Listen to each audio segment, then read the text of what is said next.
అడ్డు అదుపు లేకుండా భూ ఆక్రమణ, దోపిడీ, మహిళలకు రక్షణ లేకుండా AP.9 న్యూస్ ఛానల్ని అందరూ కూడా చూస్తున్నారు.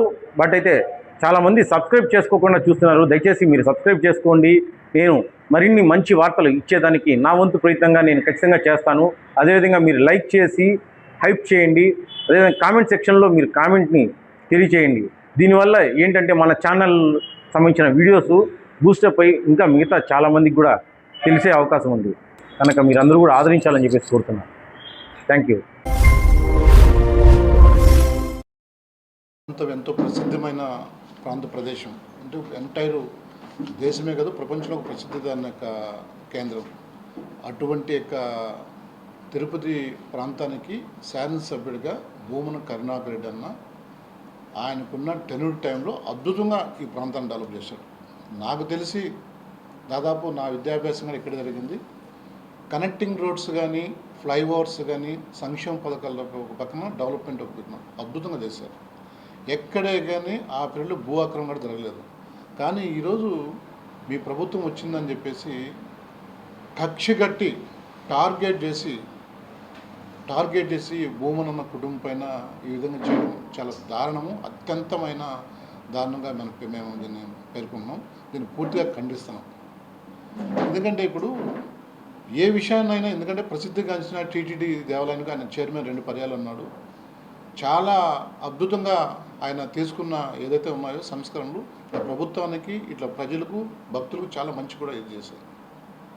ఈరోజు మీరు పరిపాలన మొత్తం టోటల్గా గాడిని పెట్టి పరిపాలన గాలికి వదిలేసి మీ ఇష్టం వచ్చినట్టు కూటమి ప్రభుత్వంలో అడ్డు అదుపు లేకుండా భూ ఆక్రమణ, దోపిడీ, మహిళలకు రక్షణ లేకుండా అవి పక్కన పెట్టి డైవర్ట్ కోసం ఇటువంటి నాయకుల పైన టార్గెట్ చేసి ఇబ్బంది పెట్టించి చేయడం ఎంతవరకు అనేది కూడా ప్రజలు గమనిస్తాను.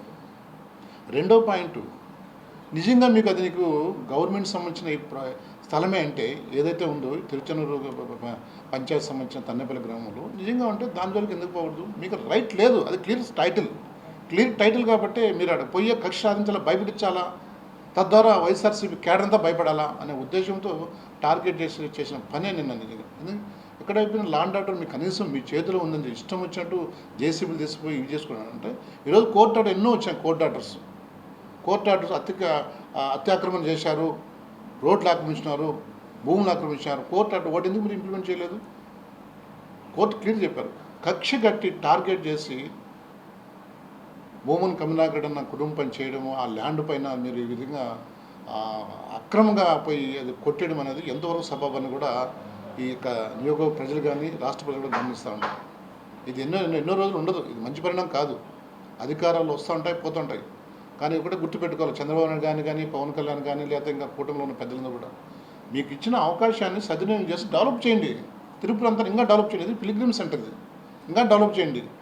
అవి లేకుండా టోటల్గా మీరు వచ్చింట నుంచి టోటల్గా ఇటువంటి గొప్ప హోలీ ప్లేస్, పవిత్రమైన ప్లేస్ తిరుపతి లాంటిలో ల్యాండ్ ఆర్డర్ ప్రాబ్లం మొత్తం గాలికి వదిలేసినారు. మీకు నిజంగా ఉంటే ఇక్కడ ఉంటే గంజాయి అదేవిధంగా అనేకమైన పిల్లలు భవిష్యత్తు దెబ్బతీసిన రకరకాల మాదక ద్రవ్యాలు ఉన్నాయి.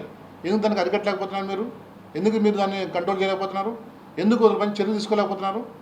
కేవలం ఇట్టన్నీ కూడా గొంతెత్తి ప్రశ్నిస్తాడు కాబట్టి కరుణాకర్ అన్న ఆయన టార్గెట్ చేసి మా ప్రభుత్వానికి ఎక్కడ మచ్చ చేస్తాడని చెప్పి టార్గెట్స్ రకరకాల ప్రయత్నాలు చేస్తున్నారు. ఎక్కడే కానీ వైసీపీ భయపడదు. జగన్మోహన్ రెడ్డి గారి ఆదేశాలతో, జగన్మోహన్ రెడ్డి గారి యొక్క ఆయన దృఢ సంకల్పంతో పార్టీని ముందుకు తీసుకుని కేటర్ గడ భయంకరమైన ప్రత్యేకమైన సపోర్ట్ చేస్తాం. ఏ కార్యకుడిగా ఇబ్బంది లేకుండా ఖచ్చితంగా వైఎస్ఆర్సీపీ గట్టిగా ఉంటుంది. ఆ నేపథ్యంలోనే ఈరోజు కరుణాకర్ పైన దాడి చేయడం, పెద్దిరెడ్డి మిథునరెడ్డి పైన విమర్శ చేయడం, ఇన్ని కూడా ఇది చౌకబారదానికి నిదర్శనం కూడా మీ కూటమి ప్రజలను మేము హెచ్చరిస్తున్నాం. ఇంకా ఈరోజు చూస్తున్నాం, ఈరోజు పిల్లలు భవిష్యత్తు నీటు మీరు కూటమిలో భాగస్వాములు కదా, బీజేపీ కానీ, టీడీపీ కానీ, జనసేన. ఈరోజు లక్షలాది మంది పిల్లలు వాళ్ళ పేరెంట్స్ ఆందోళన దిగి పైన జంత్రమంత్ర చేస్తూ ఉంటే కనీసం ఒక సపోర్ట్గా మాట్లాడే పరిస్థితి ఈరోజు కూటమి ప్రభుత్వం. సిగ్గుపోతుంది మీకు నిజంగా. ఇటువంటి పరిస్థితులు మీరు మొత్తం సబ్జెక్ట్ డైవర్ట్ చేయాలనే ఉద్దేశంతోనే వైసీపీ నాయకులపైన, వైసీపీ భూములపైన, ఇళ్లపైన మీరు దాడి చేయడం ఏమాత్రం, ఎందుకంటే మీ పోలీసు యంత్రాంగం, రెవెన్యూ యంత్రాంగం మీ చేతిలో ఉందని మీరు ఇష్టం వచ్చినట్టు చేస్తారా? ఎప్పుడు కూడా ఊరుకుండే ప్రశ్న లేదు. కామ్గా ఉన్నామంటే దానికి చాలా మీరు జవాబు ఇవ్వాల్సి వచ్చింది. మీరు ప్రత్యామ్నాయం ఎదుర్కోవాల్సిన అవసరం ఎంతైనా ఉందని కూడా మేము హెచ్చరిస్తున్నాం. ఇటువంటి పరిణామాలు మళ్ళీ కూడా కరుణాకర్ అన్న ఇంటి దగ్గర కానీ కరుణాకర్ సంబంధించి మళ్ళీ కానీ ఇటువంటి లేవనెత్తే మీరు భవిష్యత్తులో చాలా మూల్యం చెల్లించుకొని తప్పదని కూడా మేము హెచ్చరిస్తున్నాం. Same repeat.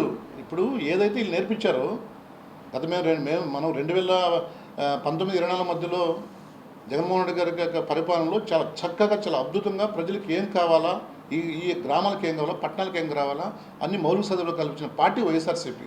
మేము ఎక్కడ గొడవలు వీటివన్నీ మేము ఎక్కడ దానిపైన దాని జోలికి పోలా, ప్రస్థానం పోలా. ఎంతసేపు ప్రజలకు మంచి పరిపాలన అందించాలి ఉద్దేశంలో మా కేడర్ని కూడా వదులుకున్నాం, వైఎస్ఆర్సీపీ కేడర్ని కూడా వదులుకున్నాం, కేవలం ప్రజల కోసం. కానీ దేవుడు ఉన్నాడు, ఖచ్చితంగా మళ్ళీ కూడా మళ్ళీ పునరామం అవుతుంది పరిపాలన, దాంట్లో లేదు.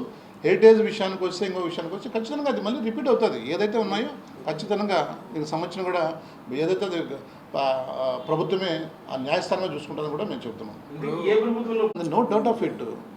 ఇప్పుడు ఈరోజు చిత్తూరు నుంచి శ్రీకాకుళం వరకు తీసుకో, అక్కడి నుంచి మన అనంతపురం తీసుకో, ఇసుక, మట్టి, లిక్కరు, మహిళలు, చెరువులు, వంకులు, వాగులు మొత్తం టోటల్గా ఆపివేసిన పరిస్థితులు ఉన్నాయి. నేను చెప్పింది ఇది అవాస్తవం కాదు సుమా, ఇది పక్క 100% పలా నియోజకవర్గంలో ఎక్కడ టచ్ చేయలేదని అడగనండి.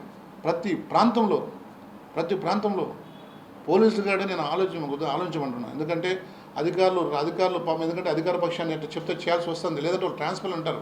మీరు గమనించాలి, వాస్తవం ఏందో అవస్థలు గమనించి ముందు పోవాలని కూడా మేము కోరుకుంటున్నాం. ఎస్ 100% అది. ఒక దగ్గర ఆయనేమో ప్రశ్నించి అంటాడు, ప్రశ్నిస్తే వాళ్ళంతా ఇమ్మీడియట్గా లోపల పెట్టడం, ఇల్లీగల్గా అరెస్ట్ చేయడం, కేసులు పెట్టడం, వాళ్ళ ఇంటిపైన అటాక్ చేయడము, అడ్డుకోవడం.